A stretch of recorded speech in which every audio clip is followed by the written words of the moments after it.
It was a little cooler. I'm sure you noticed that, but we are going to go a lot chillier for tonight. It's about as cold as things get for a while because we're going to be hedging more on the side of storm chances here in the Room to Room Weather Center in our discussion this evening. And we are still targeting this weekend. We're targeting both Saturday and Sunday. In particular, probably Sunday, the greater of those chances with the timing. We'll talk about more detail in a minute. At this point, the tornado threat primarily stays to our south and west, but this remains to be seen on how far north fuel comes. I'm most concerned with some brief wind gusts simply because we still have a lot of branches hanging down from this most recent ice storm, and that's going to cause its own issues there. Hail, not particularly likely. We'll look at triple threat here in a minute. That's an exclusive here on Mississippi Live Weather, as is Storm Finder, which will help us time out when the storms are the most likely around the area, something you'll see only here on Mississippi Live. I referenced it a moment ago. Triple threat allows us to look at rotation for storms, damaging winds, and hail all on the same graphic so that we can kind of show you when and where those are most likely. We'll have that exclusive look you'll find only here on Mississippi Live Weather here in just a moment. And we are talking tornadoes with our meteorologist, Gabe Maynor, not necessarily in the near term here. I want to bring Gabe in. Again, one of the things that you're discussing, definitely a time period to be watching, but it's severe weather preparedness week, right? It is, and today is the latest on tornado safety. So we're not just talking about tornado formation, but how to stay safe once those potential tornadoes do move in. And with spring severe weather season around the corner, perfect timing to do so. Go ahead and get those plans in place, and we'll have all the latest details here at 6. Actually, absolutely. We'll be talking to Gabe about that in more detail here coming up in just a couple of minutes. But again, in the near term, it is a night where things are getting cooler, but still gradually working their way that direction. We're 51 degrees and not much of a wind chill at this instant, despite that 11 mile per hour wind. Still has a cool feel to it. You still want to bundle up, but I think it'll be a lot chillier as we go toward early tomorrow morning with low 30s out there for low temperatures. But beautiful shot there of all the great colors in the Smithville area. The reason it looks more muted, we're looking a different direction back toward the south and east in Tupelo, showing 54 the temperature right now. And again, appreciate Mitchell Cunningham and Bowling for sponsoring our Tupelo Tower Cam with mainly that mix of clouds and all the rainfall from earlier today on out of here. And as we look out in Greenville at this instant, 54 degrees, that mix of cloud cover. Greenville could be one of those spots where storms arrive earlier during the overnight period Saturday night. And could that timing impact some of the storm chances and maybe severe storm chances for you? That's one of the things, of course, we're looking into. But 7 p.m. tonight in the first 12, we're 51, 54 degrees by 10, 41 by 1 a.m., and back into the mid-30s by early Thursday morning. Listen, this is cooler, but this is not extreme cold, thankfully. This is as cold as we get this next time around, and those wind chill temperatures probably low 30s at coolest, so very, very manageable, all things considered. Mom adjusted Doppler radar, not a lot in the way of precipitation out there. As you can see, we're mainly dry here, not just overhead, but across the region. I'm going to go real wide for a second, show you kind of some of the players that are going to figure in over this. We're watching kind of this big, long wave trough. You can try and see that back out here into the Pacific Ocean. This one you have there. And a couple other little waves associated with this one. This one in particular is going to kind of dive toward us, but the overall trough gradually consolidating and moving more in our direction. And so the weekend forecast is where this comes in, and it's just kind of a long wave one. And so that makes it typically a little bit slower on its timing, and that's why it'll take that time before it gets here a little bit closer to us. I want to bring it back in. I'm going to see if I can show, let's kind of bring it back in here to North Mississippi. As we look at some of the rainfalls, you can see not a lot of meaningful rainfall out there. Look at the 24-hour rainfall totals. Again, not extreme by any stretch of the imagination. We show a few spots there, estimations where you see the greens of maybe a half inch of rainfall, but the rain today, again, remained fairly limited in its overall amounts, which is pretty much what we expected, though a few rumbles out there earlier today. Tonight, we'll have no rumbles. That front that has kind of moved through, brought us the rainfall earlier today, has now slipped down closer to the coast and is taking all of the drier air and kind of pressing that into the area with it as it shoved the moisture off. But that moisture return, where that fuel is, that's critical to the storm chances this upcoming weekend. And we're still obviously far enough removed from it that it's way down there in the Gulf that there's no issues for your Thursday and really not for Friday as well. But by Saturday, and especially Saturday night and Sunday, that's when those chances get a lot more likely. Our forecast has us 36, as you can see, 6 a.m. there for Thursday, starting off there, but 45 by 9 a.m., 57 by noon, and then 63 as we head toward afternoon. Our winds remain mainly out of a north and easterly direction, but a little bit more of that east showing up. And it's that turn more to the east and southeast that begins the process of bringing that fuel, bringing that moisture back. In 60 seconds, that's one of the things we're looking at a lot more detail here in the Room to Room Weather Center is how much of that moisture returns. Storm Finder will help us kind of analyze where the storms, where the lightning is, and our odds of starting to see those storms in our area. Triple Threat will help us to look at the damaging winds, tornado potential, as well as hail on this. And that's in 60 seconds as Mississippi Live Weather continues here from the Room to Room Weather Center right after this. Look at Wanda, ready to rock her big presentation. But first, lunch.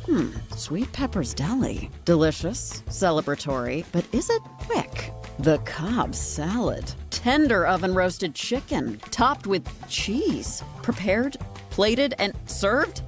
In 6 minutes? Is this for real? Well, of course. Well done, Wanda. Sweet Pepper's Deli. Yes, ma'am. Life is sweet. As a bankruptcy firm, Mitchell, Cunningham & Bowling realizes many people are worried about their finances. We're here to guide you through the next steps to restart your life with easy video appointments. New clients don't have to leave home to get information about becoming debt-free. Also, convenient in-office appointments are available at the low cost of $340 upfront for a Chapter 13. You can be on your way to being debt-free. Contact Mitchell, Cunningham & Bowling today or visit our website at mcdebtfree.com. We are here to help you. This portion of Mississippi Live Weather is presented by Little's Jewelers. Right now, from the Room to Room Weather Center, here's Mississippi's Chief Meteorologist, Matt Lobhon.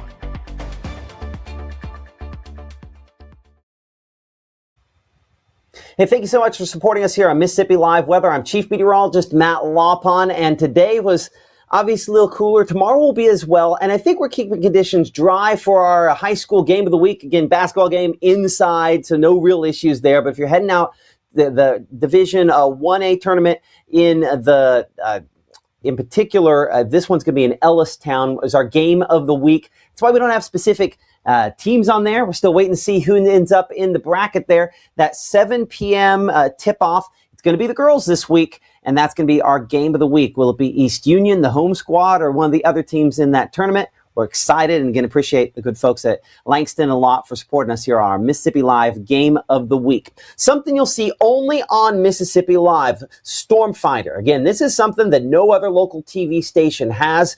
It's a combination of a bunch of different things all at once to hopefully analyzes and shows you where storms become the most likely. As you'll notice next couple of days, I skipped right past your Thursday and all the way to Friday evening. We don't have really threats until Friday evening. And when I show this to you there for locations back there into West Texas, yeah, we do have some thunderstorms that direction. And that analyzes perfectly with where we do have a little bit of a severe weather risk. Let me clear off. I'll have my scribbles on there from during our 5 o'clock broadcast there. But there is a severe weather risk back here into West Texas for locations from Lubbock, stretching back closer to the Big Bend region, Marfa, Midland, Odessa.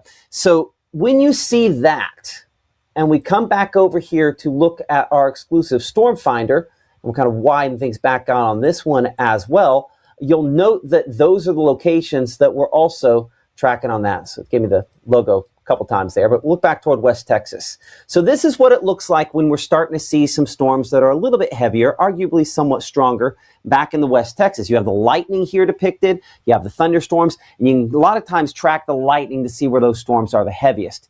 Clearly, that's what a limited risk for severe weather looks like. And then a line of storms develops in the pre-dawn hours of early Saturday. On here, we look for the combination where we have the precipitation, which is the typical colors you're used to looking at there, a high confidence level on where we're going to see the active weather and storms, and then whether or not we have the lightning strikes over top of the three. That gives us an idea, again, when storms are possible, not necessarily always the severity of them. That's where we use triple threat, but it gives us an idea to a certain extent of how heavy and strong they could be. So you'll notice for us on Saturday, looking across the Magnolia State, certainly chances are greatest down to the south early on in the day. As I step to this side here, you can clearly see back there into Texas and Oklahoma, where those storms are a lot heavier to stronger, more lightning with those. Now we're pre-dawn here early Sunday morning, and I mentioned Greenville for you off the top. The time frame where we could have the greatest potential to see some thunderstorms and maybe a few to the strong severe still looks like the overnight here leading into early Sunday morning. We're showing locations there, Yazoo City back toward around Jackson. Again, confidence, we're not super duper high on the positioning still at this point. This is going to get a brighter color pink the next couple of days as our confidence in storm chances increases a bit more. But I think you can clearly see that there's locations back here just south of our area, the most likely to have some of those stronger storms in the early Sunday morning time period. We'll look at the threats in a minute. Not impossible to have something farther north, but certainly locations Yazoo City, southward, closer to Baton Rouge. One of the questions we do have is extending into the afternoon, whether or not we get a rebirth of some thunderstorms there. The storms you see down toward the coast could cut us off from the most unstable air. Certainly a possibility that we're watching. We'll look more at that with triple threat here in a minute. But as you can see, threats primarily south of us where we have the greatest confidence. And looking toward our SEC baseball forecast, brought to you by the folks over there at Carl Hogan Toyota, we're 65 for that high temperature there on Friday, hoping for a good game as far as that's concerned. Ole Miss taking on Nevada there in Oxford, a home opener for SEC baseball. Just excited about that. Our meteorologist Maggie McCauley will be there at that game, and then hoping to keep things dry into the weekend. Certainly the Sunday game probably has the biggest issues, but Saturday could also have some issues as well for Mississippi State. Hofstra coming to town, and 68 that temperature on Friday, 70 on Saturday for the peak temperature, and still upper 60s by Sunday. Again, timing on those games might end up shifting because of some of the rain chances that we are tracking there as well. And I appreciate Carl Hogan Toyota for being our sponsor of that. Your IMPC school day forecast, 35 degrees drop-off temperature. We're 53 by lunch on your Thursday and 62 by the final bell. The fact that we're 35 and that's as cold as we get for Thursday, that's a huge benefit because certainly we've been a lot colder than that recently, so that's very manageable, all things considered. And so with mostly clear skies, that's part of the reason why temperatures still drop efficiently. But you'll notice our arrows, we don't have them very long. They're not moving very quickly. The winds are not particularly strong. And so that makes the wind chill fairly manageable for early Thursday morning. So low temperatures Thursday, starting somewhere in the mid 30s, around 35 degrees in Boonville, Red Bay, 36 in Iuka there. We're 38 for Grenada. In the low 40s for Greenwood back there toward around Belzona at 40 degrees and 36 where we should be. So pretty much spot on. Slicing off a couple for the wind chill temperature, but it's not dramatically cooler than what the actual temperature will be. Notice Futurecast again keeping us mainly dry, but notice that wind direction, more out of an easterly direction there. That's a sign of the transition. We're waiting, and this is where it becomes critical on how everything plays out for the storm chances this weekend. We're waiting on moisture to return, and still here on Futurecast, we don't show much of that on your Thursday because we still generally have kind of a northerly and easterly wind direction. We've got to get out of the south to start bringing that moisture up from the Gulf. I don't think we're going to really do that on your Thursday.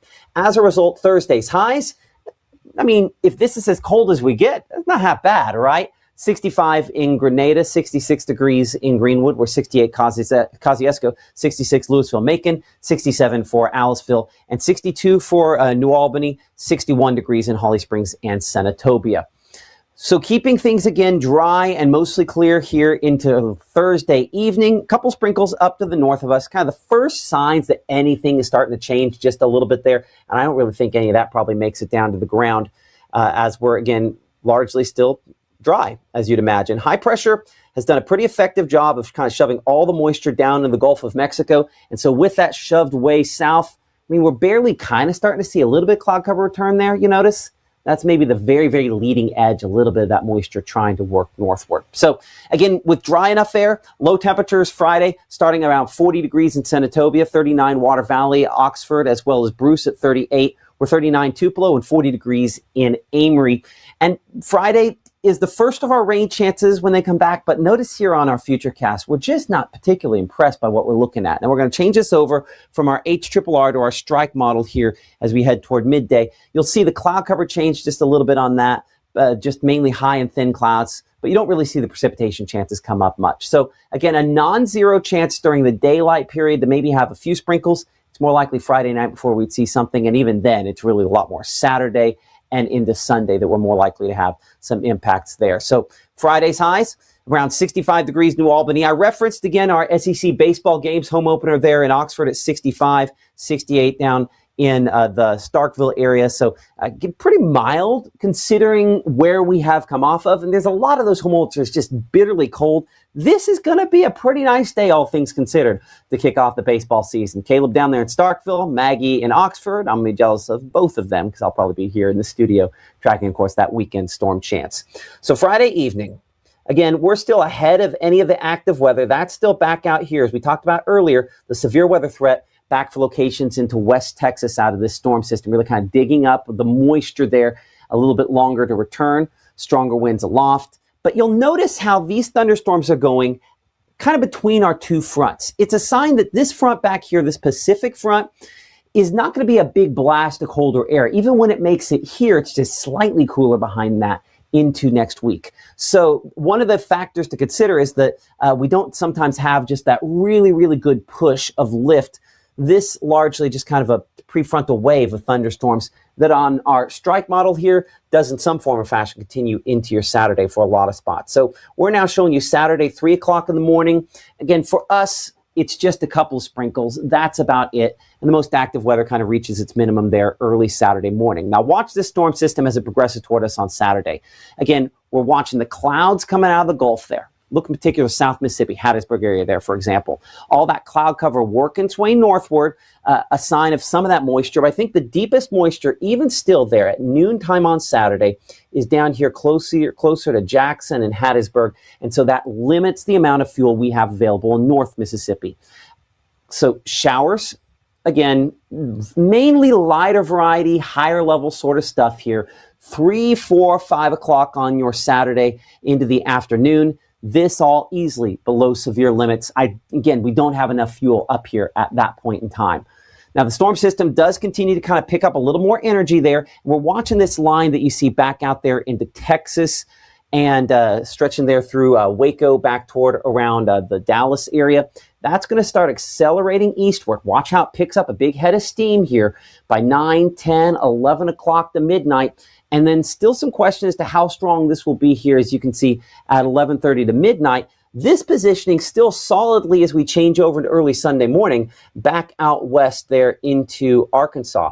But by 2 o'clock in the morning, notice how Greenville kind of on the north side of the strongest storms here on a line of thunderstorms that again up here north, we might not have quite 60 mile per hour winds, or technically 58 is what qualifies as severe. But considering we still have so many of those branches that are kind of dangling down after the ice storm, you know what I'm talking about, Greenville or Cleveland or Grenada or Oxford or many other locations. That's our concern, that even if this isn't quite 60 mile per hour winds, I think certainly south of US 82, it's much more likely that it would be. Even if it's not 60 mile per hour winds, we're still going to knock down some tree branches with this. So we're 4, 5, 6 o'clock in the morning, early Sunday morning. I do want to call and to point out here that some of the strongest are still depicted down there closer to Jackson at that point in time.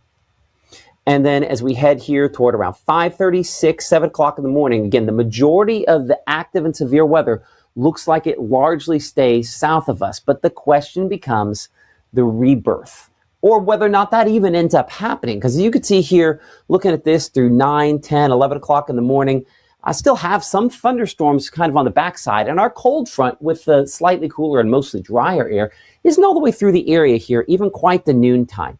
And so I note on here, and again, we'll look at this with triple threat here in just a second, that there are still some thunderstorms kind of depicted back there closer to Jackson on this. So I still think it's possible we could be talking about maybe some additional afternoon thunderstorms, though confidence remains still somewhat limited. Okay, now let's look at triple threat. Now, triple threat is something you'll see only here on Mississippi Live Weather. It gives you the storms. You can kind of see that outlined here in the green. But it also gives us rotation, damaging winds, and large hail, all on the same graphic. So we kind of see everything we need to look at all at once. This storm system, lots of red stripes back there into Texas, shows lots of rotating thunderstorms back into Texas. That is where we do have that initial limited severe weather threat on your Saturday, is for locations back that direction there.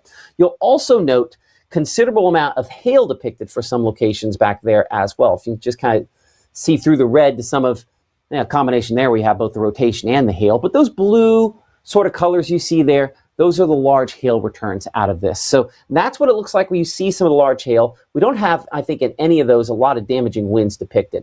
Now, as this storm system works eastward, we get that big line of storms that develops into Texas we were talking about there, Saturday evening. That line will have depicted, again, quite a few of these rotation tracks. Also, a lot of significant large hail down there in East Texas in particular, heading toward that section that's going toward Monroe, Louisiana. Our friends over at the Digital Weather Desk there, Jared Floyd, as well as Senlaw Weather down in Alexandria, Louisiana, will be watching that as that line comes through there. Now for us, notice how this scoots right there toward around, say, 6, 7 o'clock early Sunday morning. We do show at least some rotation trying to show up in some of these storms. Now this is not extreme. It's not even necessarily even moderate on this, but a possibility to maybe see just a little bit there with this as it kind of kicks through. And as we head into the afternoon, this does show some redevelopment, but it does not have much in the triple threat showing up. So I'm going to kind of wipe off all of that for a second here and bring it just to the threats by themselves. And so let's compare for just a moment what it looks like where there's, I think, some more significant rotation out of these, which might also be overdone. But back out here in West Texas, see how this kind of gets strong to this says extreme? By the way, I spent 7 years in Lubbock. Just because it says extreme doesn't necessarily mean tornadoes. That means extreme rotation and thunderstorms. Those typically are big hail producers out there. But at least a limited tornado threat with that. But that's an example of what it looks like where the rotation is more significant. So you bring it back to our area, and I think you can clearly see there's a difference in class between the rotation chances that we have in here and primarily which look to be showing up probably early Sunday morning, maybe pre-dawn Sunday.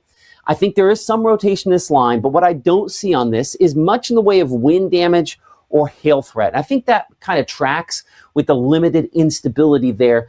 I will say that, typically where this graphic here at the top, where it kicks over there to kind of that brighter yellow, let me see if there's some examples back here into Texas where you can kind of see that.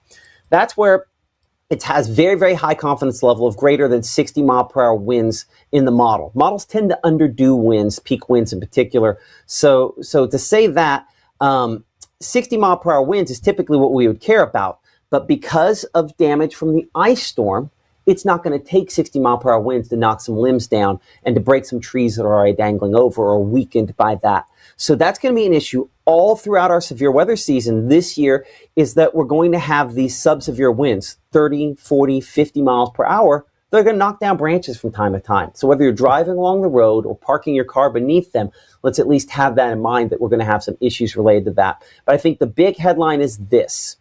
And I think this goes back to that severe threat graphic we showed you right at the beginning of the broadcast here, and I'll bring it back up again for a moment, that we do not have a high confidence tornado threat on this here. We're leaving level 1 on that peak threat. Brief wind gusts, I think, a much greater chance, and this, I think, confidence level might go up despite the fact that I don't know that we're going to have a lot of severe wind gusts. It's just in the wake of the ice storm. That's one of the many factors that we have to consider. So let's look back at that 7-day forecast for you as we kind of jump back down there. And again, some of the things here to consider. First off, it will continue to be pretty warm even behind this initial front. We're going to have maybe limited rain chances there for Friday. We're at 60% for Saturday, 50% for Sunday. And Gabe, I know that I was on the computer between the broadcasts there. I'm going to switch those percentages around here for folks because I think that we definitely need to probably have a higher percentage there for Sunday, kind of looking at some of the latest data on this. So the early day percentages, we're bringing down a little bit more on Saturday there. It certainly is going to be Saturday night in particular, and that's something that we reflect pretty well in our models. So give me a moment while I'm standing in front of this here, I'll re-rack that. We'll see if that fixes my numbers. Click off, click back on. And let's see if my percentages are there. It didn't update. Next time I show it, we'll have it at 10. But we've certainly kind of adjusted. We talked about this possibility last night that the timing, especially pre-dawn Sunday, is the most likely time for us to see it. Most of what we see on Saturday should probably be pretty limited in overall coverage and intensity. And it's warm behind this. I referenced that Pacific front behind this. We're still going to be probably 70s into next week. Now, I will say this. If fuel is even just a little bit greater, that will increase the chances that those Sunday storms could be stronger. That is a limiting factor now, and our front that came through today pushes south. It's the reason we get kind of cold for Thursday, Friday morning. That's one of the things that helps to limit that somewhat. Okay, coming up in 60 seconds, we'll have a little debate on this with our meteorologist Gabe Maynor as we go back and forth on storm to storm or not to storm. And he'll be preparing you as far as tornadoes are concerned here. It is severe weather preparedness week in Mississippi. We'll talk to him on the latest on how we should be thinking about preparing as Mississippi Live Weather continues here from the Room to Room Weather Center in 60 seconds. Hi, my name is Rosie. Regional Rehab Center helps kids like me by offering speech therapy, occupational therapy, and dyslexia therapy. Your support helps so many of us get what we need to grow and succeed. Please help the Rehab Center.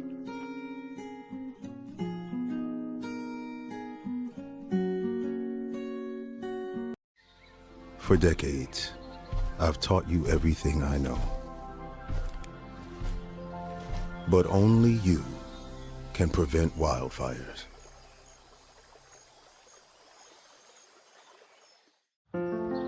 People tell me how lucky my daughter is to have been adopted. But really, we're the lucky ones. Learn more at adoptuskids.org. Hey, we appreciate all of you guys for working with us here on Mississippi Live Weather, and so many of you again with lots of comments and so much support, and we appreciate the way in which you support us here on Mississippi Live. Just kind of looking through again some of the comments here that folks are talking about. Cold enough for you? I agree with that, Pitter Pat there. And I think James kind of nailed it there. Funny how fast we went from major ice storm to severe weather, because here in Mississippi, that's a lot of times the way things go. We go from one extreme to the other. You largely use up a lot of the cold air up there that Mother Nature had to offer, and that's what we have done. And then what are we left with? Well, the Gulf of Mexico does its Gulf of Mexico thing. I'm going to bring in our meteorologist, Gabe Maynor here. And Gabe, we are still preparing for severe weather. It is that time of year, preparedness week, severe weather preparedness week. When I first moved here, my wife's like, February? Really? I'm like, yeah. I mean, this is where we ratchet things up, right? And you're starting to get that more spring-like air as you see the flowers starting to bloom, some of the pollen even coming down a little bit. I mean, that's just the transition of the seasons. And so as that warmer air enters into the forecast, that's where we, of course, enter into the possibility of severe weather, once those ingredients, of course, are aligned. And there are ways we can get prepared heading into this week. And that first starts with alert types. And as you can see, there's multiple alerts that we can get on whether that be our cellular device or our weather radio or even our TV, all of which are available through Mississippi Live Weather with your phone and your TV. If you download that on Roku or if you have that Mississippi Live Weather app, both will alert you. There's also Weather Call as an option, which I'm sure Matt will go over here in just a moment. But we just want to get multiple ways of getting that information. And once we do, we of course have those devices with us on the days where severe weather takes place. And so what do you do when that tornado warning is issued? That's where action needs to take place. And as you can see right here, we are talking about the lowest floor of the house, the most interior part. And if you notice, there's no windows in that bathroom in this home model right here. Now, everyone's home will vary, and so your safe place might be different than others. I know at the Maynor household, it is our closet in the master bedroom because that's the most interior part of the house. So just figure out that plan and know where you need to go whenever severe weather and potentially a tornado does strike. But if you are lucky enough, and there's few options here in Mississippi, I've learned as moving to the Magnolia State that basements aren't as prominent as where I was over there in Alabama. So if you do have a basement, that is one of the better locations, but the most interior room in the house, like we talked about just a moment ago, also is applicable to the situation. But the greatest place to be is a storm shelter, and that's whether that be your personal one or the community storm shelter. Both of those are able to withstand very high wind gusts and strong tornadoes, and so that's why we recommend that. And if you look at this example, this is below the ground, and below the ground helps as well because, I mean, you're going into a safer location. And so when that tornado comes through, it's not going to put you in the middle of the damage or get you in harm's way. And so that's why we recommend this of all of the options, but this, then basement, then that interior room, that basically in that order. And once you get there, there are things that we can take that will apply to keeping us safe. And that starts with our safety gear. And right here, he has a helmet, he has hard-toed shoes, and both of those help whenever severe weather happens because if debris starts falling, you protect your head, you get in that ball-like position to basically protect your interiors, your organs, vital organs at that point. And the hard-toed shoes help for getting out of that debris because you won't be stepping on nails or having anything that gets through sandals or things like that that exposes parts of your feet.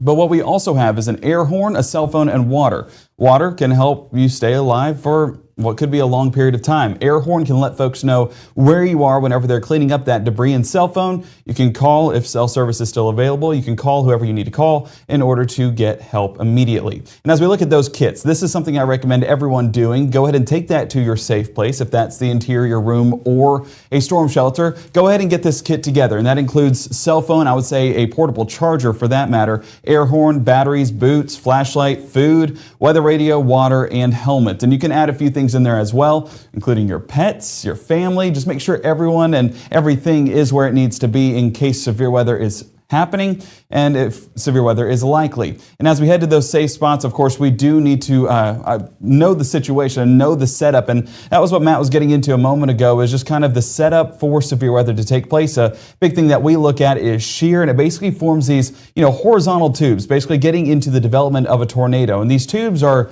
more parallel with the ground, but you do get this lifting mechanism that does allow those tubes to extend a bit more vertical. And as it does, that's where we get that tornado formation and that strong lift that we often talk about. We mention lift time and time again when talking about severe weather. That lifts those rotating tubes between those two wind directions, and that's where we get that tornado to take place. And so that's why we look at all of those ingredients, because they are applicable whenever severe weather happens, because you could get that brief spin-up tornado or you could get a long track tornado, both of which start with the same way, the same mechanism. And that's a cool thing that we were talking about at 10 o'clock last night. We did get that horseshoe vortex because it was similar to what we were just talking about. Let me see if I can go back to that graphic where you get that rotating column of air on the ground, and I think it's right after this. So bear with me, a little bit of patience here. But as we get into right here, you can see how this starts to interact and start to go in that circular motion. That's that interaction between the two wind directions. That took place yesterday, but then it lifted it in the middle, so basically picking it up by the middle, and that's where you get that horseshoe-like shape. And so that was a cool thing that happened yesterday, primarily because it didn't produce a tornado, but it did show that there was some lift, some of the cool features with those rotating clouds. But, as we shift those seasons, it is possible to see these risks happen. And as that warm air continues to build into North Mississippi, that's a potential heading into this weekend. Although, I have my doubts with the ingredients that are in place, but it is possible, and I do think that possibility is for folks further south.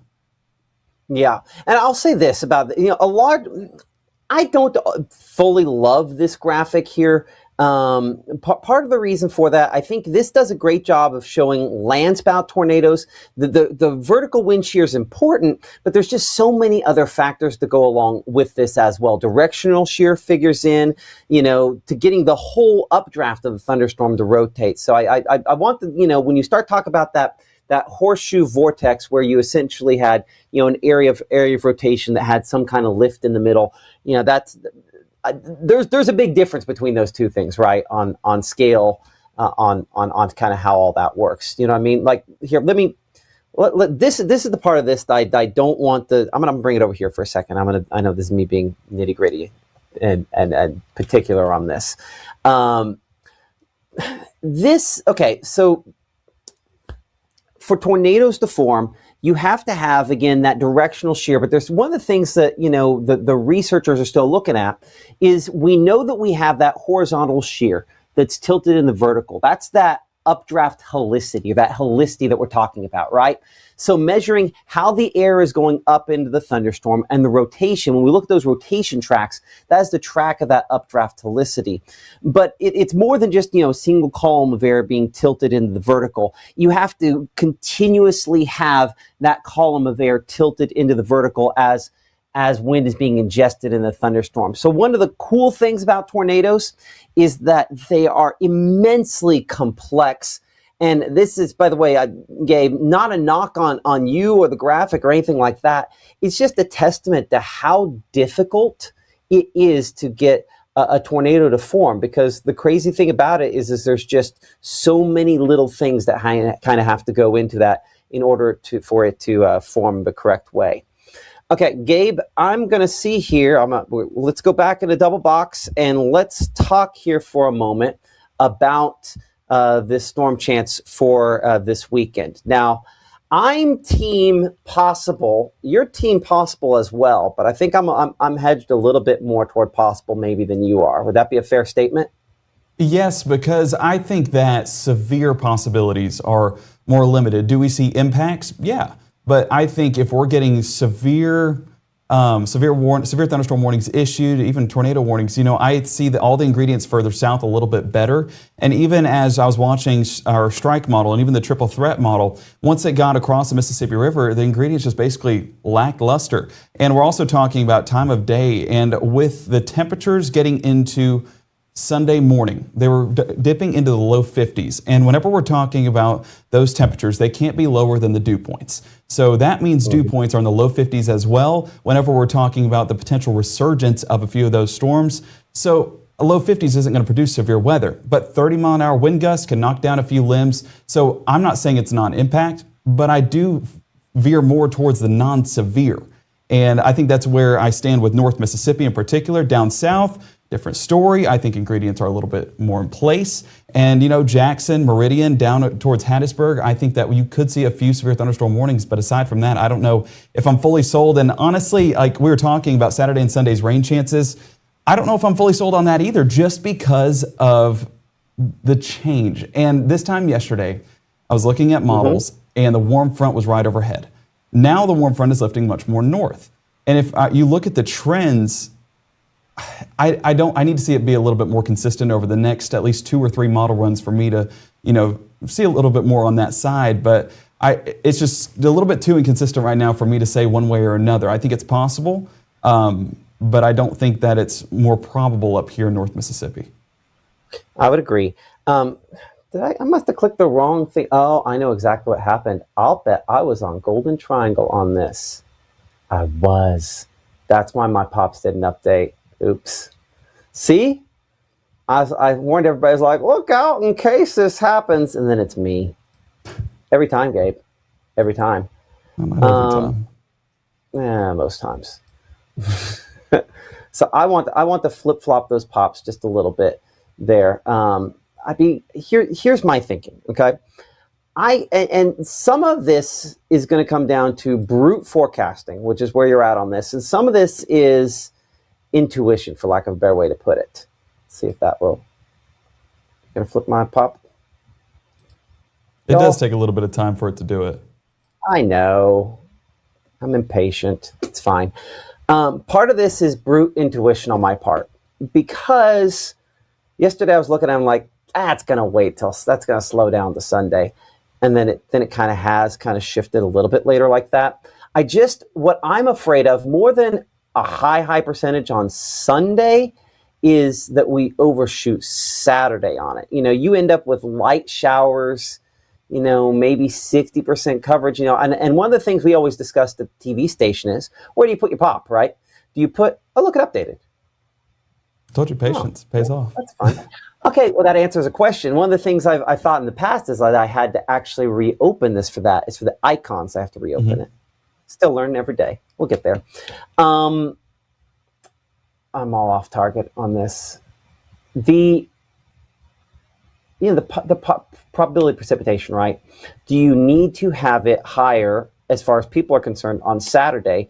And one of the arguments I used to always make at the TV station is that you have it higher on Saturday because it's Saturday night and it's not Sunday until people go to sleep, right? Mm-hmm. But I think it might be just late enough that, if you're like 3 a.m. Sunday, 4 a.m., 5 a.m. Sunday, and we really could probably reach our peak in that time frame, that's the only thing that has me kind of hedging my bet a little bit more towards Sunday at this point, especially if it slows down at all. Again, I'm not convinced that this will be severe weather, but in the past I've seen all of a sudden, at this time, okay, we're mid 50s, like low temperatures. And then tomorrow we're like, well, maybe we're upper 50s, low temperatures. And then the day after that, it's like, oh, the moisture's here, it's 60s. In February in particular, sometimes that's the way this trends. Not saying it'll happen this time, but that's the bet I'm hedging right now.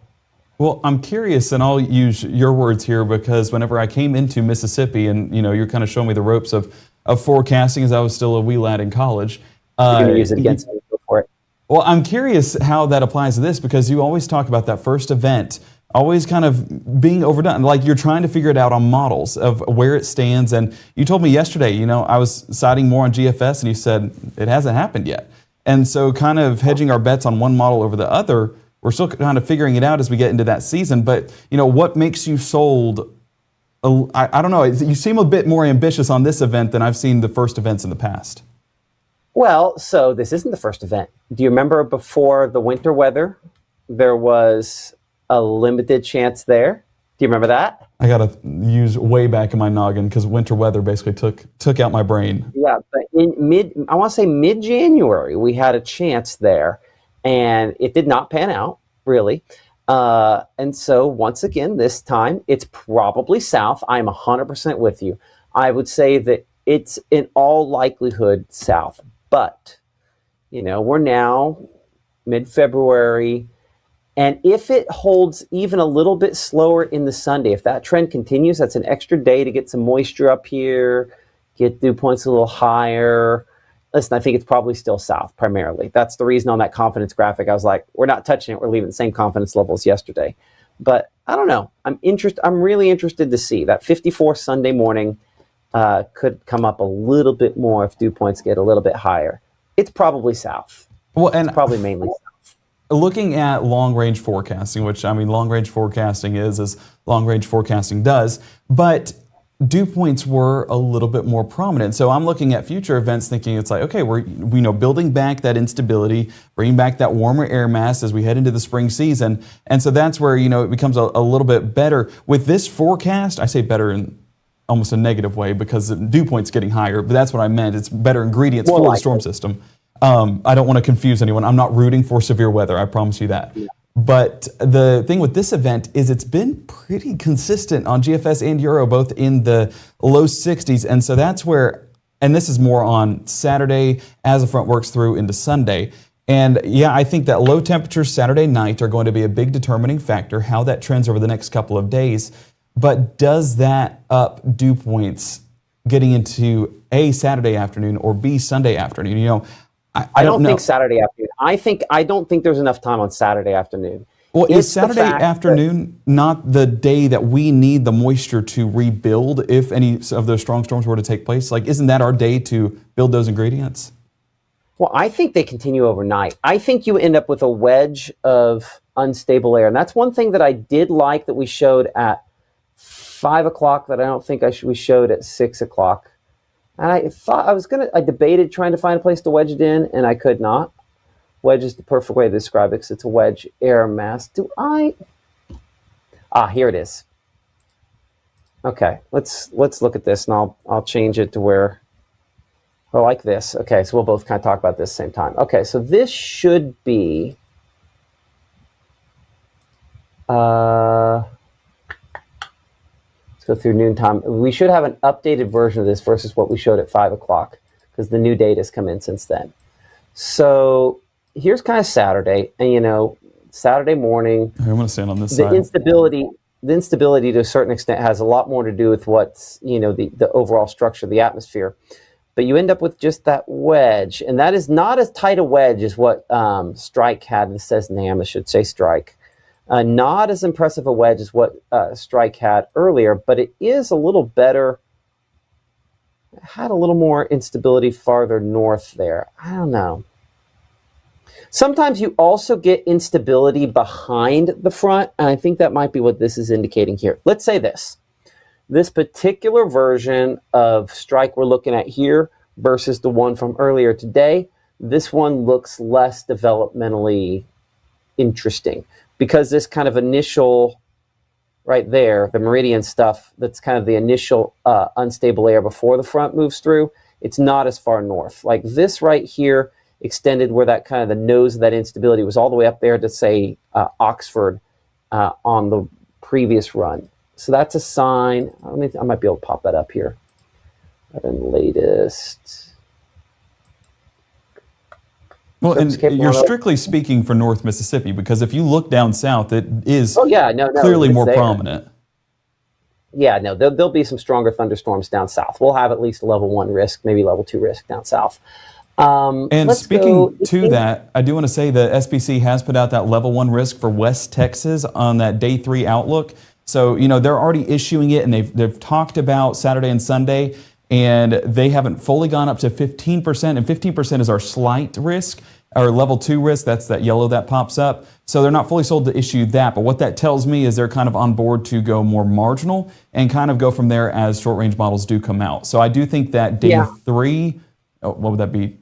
Tomorrow and into Friday. Oh my word, it's already Friday in 2 days. Okay, sorry, I had an epiphany there. That is where we'll probably get that first risk of a level 1 risk, and I do think that it will incorporate, let's see, it'll be Sunday 6 a.m. I think you do get eastern Louisiana and then southern Mississippi, and depending on how far that nose north goes, I don't think it's impossible we get areas south of Highway 82, but how far south are we talking about? That's kind of I don't think they pull that. I think eventually they get there, but I think initially here not. You don't as think much. A day 3 is possible on Friday? I think there will be a day 3. I think it doesn't get north of Jackson, Monroe, Louisiana. I agree, think they probably keep it south of that. I got you. Here's what I was talking about on instability. See how far north that is there for early Sunday morning, 4 a.m. Sunday. This is the strike model from this morning, and this is the midday run. And that's a huge difference on how far north the instability is. Now, there's more fuel there on the more recent one, which is why what's back there toward Monroe might build farther north. So there's more fuel, but it doesn't have that narrow corridor of maintenance cape. Sometimes I'll refer to that as just enough fuel to kind of keep the storms going for a while. Yeah. So, yeah. Which lines up with the low 60 dew points, because low 60 to mid 60, I would say, is kind of that maintaining instability, like you were talking about a moment ago. But if we're talking mid to upper 60s, that's where we could see some of that develop and strengthen. And yeah, I think whenever we get these darker reds, what we've seen in the past already, that's that maintenance instability that just basically keeps storms going, but doesn't increase it. Yeah, maybe just barely enough. Okay. Well, that's our gammon going on here. I'll bring up the chat here for a moment for folks. There's that conversation's ongoing back and forth. Appreciate that, Gabe. Single digit prior week versus 70-degree levels. It's and Gabe did do a good job kind of with the graphic. It's just so hard to in the single graphic show, tornado genesis, the process of kind of producing tornadoes. But you have to have the right ingredients, and fuel, I think this time around could end up being one of our limiting factors on ingredients, how far north that moves. And certainly the most recent one, a little less impressed with that there. Can appreciate all the folks for the chat going back and forth this evening, kind of talking about things here. And I do agree with, is that, I have something in front of it here, so I can't read it. Give me a moment. Move it around. Tammy mentioning, come on, just got over the ice storm. We need spring not with tornadoes and thunderstorms. And I think more than not, we probably aren't going to see a whole lot of severe thunderstorms this time around. But not an impossibility as well. Again, support those people that support us here in Mississippi Live Weather, whether it's Absolute Restoration, which was our very first sponsor, Carl Hogan Toyota, that sponsors, as you saw earlier in the broadcast, our SEC forecasts for football earlier in the year, and now baseball season, which picks up on Friday. KC Lot, our game of the week, and just all the other sponsors, including Room to Room, that sponsors our weather center here. Appreciate all of them for stepping up and being a part of what we're trying to do here. Like and subscribe and download, as you can see below there, Before we go, Gabe mentioned this a moment ago. As we do get closer to this upcoming weekend forecast, we need to be thinking about ways to find out if we're in the danger zone, and weather call would be what I believe the way that makes the most sense. It calls you if you're in danger. It calls you back if a tornado is confirmed to be moving towards you, calls you if there are severe thunderstorms, and it calls you if there's major flooding, like what happened in parts of Texas last year. Why do phone calls matter? Phone calls matter because I don't know about you, but I've had 12 text messages in just the last couple minutes here, a couple of calendar things, and numerous other alerts of different types that have come in while we're talking here. I ignored every one of those. But if a phone call from my wife, an important number came through, I'd know right away and I'd be able to answer it. Phone calls still cut through the noise in 2026 America. In fact, in many cases, if you're a grandparent looking to buy something for your kid to take care of them, or grandkid, phone calls to kids usually mean something big is going on, since they primarily text. So anyway, that's why we recommend weather call, and just to make sure that we have multiple layers of protection when severe weather strikes. Our next live broadcast is going to be coming up here at 10 p.m. Gabe Maynor will be looking in a lot more detail, again, about the chances for storms later on this week, and looking toward what could be changing, and at least the timing related to the storm chances. That'll have a lot to do with their eventual severity. More of that, of course, here in the Room to Room Weather Center at 10 p.m. tonight. We're on every day at 5, 6, and 10 p.m. Monday through Friday, and 6:30, 7, and 7:30 a.m. And if you have not had a chance to check out our meteorologist, Maggie McCauley, you are missing out. She is spectacular. We are lucky to have her, and she'll be on tomorrow morning at 6:30 a.m. with the latest on those chilly temperatures as we work to wrap up this work week. A little bit cooler, and those cool temperatures luckily helping us to bring in some drier air as well to hopefully keep some of those storm chances around. Like, subscribe, follow, all the things, and thank you so much for supporting us here on Mississippi Live Weather. We'll see you at 10.